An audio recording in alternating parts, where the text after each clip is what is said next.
look at this little meat pounder. That was my nickname in middle school. I knew it. No. I'm so sorry. That was perfect. He's not sorry. No, he's he's not even. not. Look at him. Look at that face.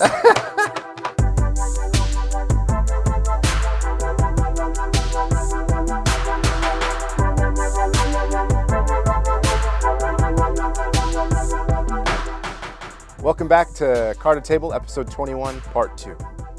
I'm your host, David Rodriguez, and this is Shannon Berry.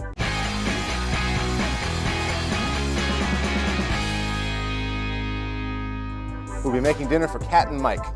Let's get them.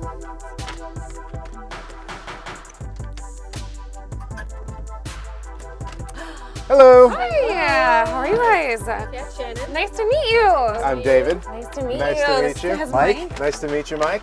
Mike, Hello. nice to meet you. Come Come in. on in. All right. What a beautiful bowl. It's so Oh, cozy. thank you. Kat, Mike, thank you for inviting us into your home. I'm excited to get cooking in your kitchen. Before we do that, I have a couple of gifts. This is from the Square Wine Company. This is from Metcalfe's. Oh my God. Thank you. Sweet.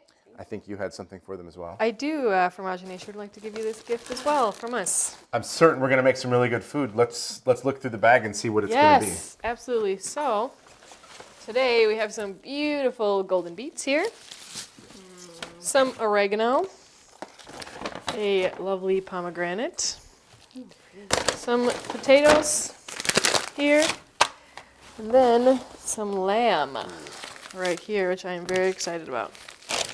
Oh my gosh. Yes, Better that than is Christmas. beautiful. I could not have asked for a better piece of meat. So I'm definitely gonna do some mashed potatoes. I want to Okay. see what else I have in there. Maybe I can add something to that. Yep. I'm thinking about doing a lamb roulade. We'll see how much fat is on this side. That'll be kind of a fun thing to do.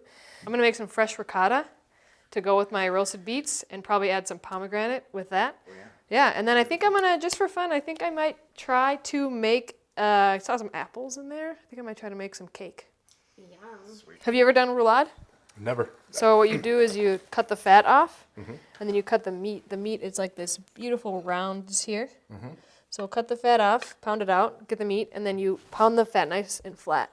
And you roll the meat in the fat, tie it, and then sear it and bake it in the oven, and it's so good. It sounds good. So we're gonna try that. I sometimes like to work with tongs, like a nerd. Is that nerdy? I don't know. Cooking with Tongues tongs? frowned upon. Maybe. To make fresh ricotta, you need whole milk and lemon juice, fresh lemon juice. So I brought some lemons with me. So I'm going to heat this up. You want to do it to about 185 degrees, but really you want to scald the milk. So once you kind of start seeing steam, it's hot enough. You add the lemon juice, and then once we get there, I can kind of show you guys, you can watch the whey separate from the curd. It's really fun.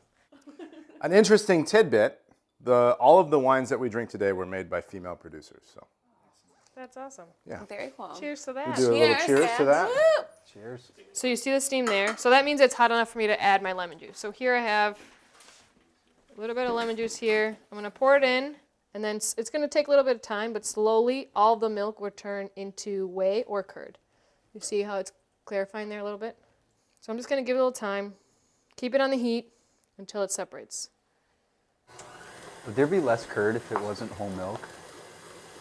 Yeah, you have to have whole milk. You need the fat. That's what it is. Because otherwise they take out like 2% is 2% fat, right? Yeah. So you need all that fat. All right, so for the beets, we just cut the golden beets like this, and then there's some red wine, little water, some clementine, and then a little bit of oregano.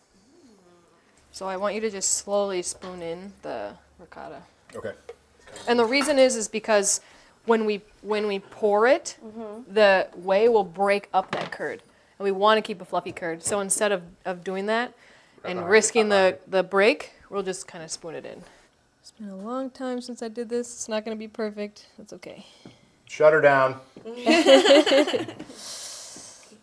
I'll basically just follow that fat all the way around and just take all that fat right off. That's so cute. This is the cutest meat pounder I've ever seen. Oh my Pretty sure it's gosh. from my mom's house. No idea how it got here. Beautiful. That's adorable. Yeah. Oh yeah, sure.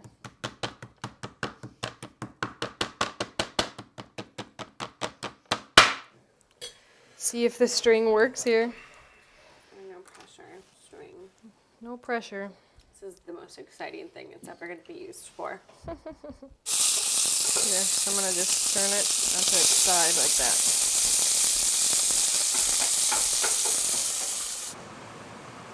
So I'm just kind of squeezing to get the juice. A little bit of the juice. Some of the seeds are gonna come out, but I just really want a little bit of juice on my beets here. We're gonna add, got a little red wine I can use. Yeah, I just cracked open the Grenache. Grenache, let's do it. Pour a little red wine in there, please. Awesome. I'm gonna cut some butter. All right, so we're gonna plate the ricotta and beets in these. Just a little ricotta on this side, and then beets on one side like that. If you will, please, sir. Here we have some house-made ricotta, some roasted golden beets with pomegranate, and then those are some beet greens.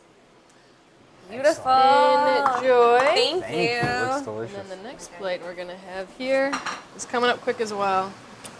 Just getting, Getting them? It worked. yeah, it worked. All right. So by trapping it in its own fat, it's gonna be nice and juicy in the center here. As you can see, I mean, you can see that juice just coming out of there. Smell that brown butter? Oh, that's mostly the flavor that I want. So the red wine will add a little sweetness, but I really want that nice roasted butter flavor. It's kitchen speak. We say behind, like whenever we're around each other. And if we have a hot pan, we'll say hot behind, hot behind. A lot of fun jokes though about hot behinds. So yes, so on the second plate we have some nice herbed mashed potatoes, those little Yukon Golds we got. And then here is that lamb roulade. So again, seared within its own fat, so it holds in those juices. And then hopefully we crisp the fat up as well, so you get really awesome crispy kind of melty fat.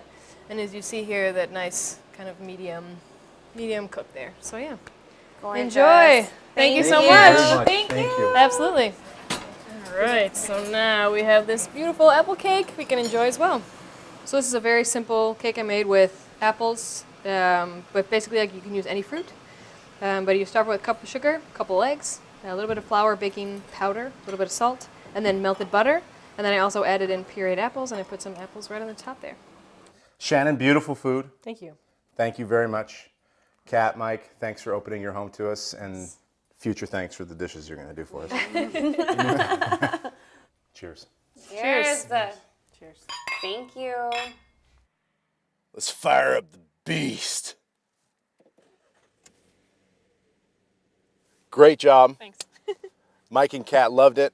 I thought it was a ton of fun. Thanks, yeah. Beautiful food. I want to thank MINI of Madison. I want to thank Metcalfe and the Square Wine Company. And I want to thank viewers like you, because without you, see you on the next one.